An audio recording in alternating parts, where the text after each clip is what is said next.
இந்த பக்கம் பவர் பிரச்சனை இல்லாட்டி இங்கேயே ஃபேக்டரி போடலாம். கீழே வீடுங்கள்லாம் இருக்குங்க, கொஞ்சம் யோசனை பண்ணி முடிவெடுத்தா பெட்டர். சிம்னி 60 அடிக்கு ஒஸ்தி கட்டிட்டா புகை ப்ராப்ளமே வராதியா? இந்த பக்கம் எத்தனை வீடுங்க இருக்கு? பிள்ளைய அனுப்பிச்சிருக்காங்க. நான் இங்க வந்தேன். பெண்ணுக்கு இன்னொரு கல்யாணம் தகவல் அனுப்பிச்சதுல இருந்து அந்த பிள்ளை காயில விழுந்துருச்சு. பொண்டாட்டி பேர சொல்லி ஜன்னில நாத்துது. நாளைக்கு ஏதோ அசம்பாவிதம் நடந்து போச்சுன்னா என்ன பயமுறுத்துறீங்களா? நடக்கட்டுமே அசம்பாவிதம். விவாகரத்து பிரச்சனை இல்லாம போயிடும். நான் தான் இந்த கல்யாணத்தை மறந்துட்டேனே.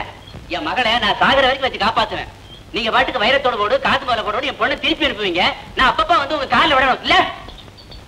ஏய், ஆட்டோ தகவன் பா, ஜல்தி. நீங்க போகலாம் சாமி. அக்கா அழுதுகிட்டே காலத்தை ஓட்ட வேண்டியதானா? பொண்ணா பிறந்துருச்சே, வேற வழி. அது அந்த காலங்க. அக்கா, கண்ணை தொடச்சிட்டு துணிமணி எடுத்து வச்சுட்டு பெரியவங்களை கொண்டுட்டு கிளம்பு. ஜானா, நீ குழந்தை, பெரிய நிலமெல்லாம் பண்ணாத. பெரியவங்க எல்லாம் குழந்தை மாதிரி பிடிவாதம் பிடிக்கிறப்போ ஒரு சேஞ்சுக்கு குழந்தைங்க பெரியத்தனம் பண்ணி பாக்குறமே. அக்கா நீ கிளம்பு. விட்டா நாள் முழுக்க இப்படி அனுப்பிய. போஸ் கொடுத்தது போதும், போ.